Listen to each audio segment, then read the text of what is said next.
Everyone, শুভ দুপুরবেলা। তো দেখো আজকে আমি বাড়ি থেকে নিয়ে এসেছি পান্তা ভাত।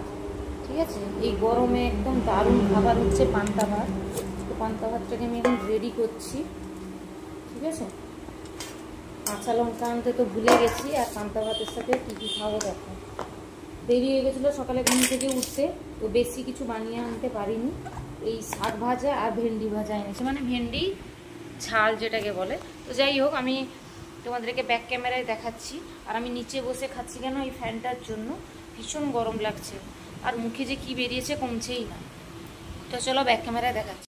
তো পান্তা ভাত, পেঁয়াজ, কাল রাত্রে মা ভাত রান্না করে জল দিয়ে দিয়েছিল, দারুণ খেতে। আর আমার মিশে গেছে, এখানে ডেব্বাতে বাড়ি থেকে নিয়ে এসেছিলাম ভেন্ডি ভাজা, মানে ভেন্ডি ঝাল মতো শুকনো, সর্ষা বাটা, পেঁয়াজ, রসুন, লঙ্কা বাটা দিয়ে ভাজা।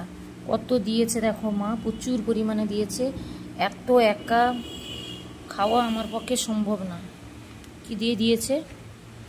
আর এখানে হচ্ছে শুশনি শাক ভাজা, ভেন্ডি উচ্ছা দিয়ে, এইটুকু নিই। আর এটা থাক, এতগুলো দিয়েছে, খাবো না। শাক হচ্ছে প্রচুর পরিমাণে, তো সেই জন্য দিয়ে দিয়েছে বেশি করে। তো চলো আমি খেয়ে নিই।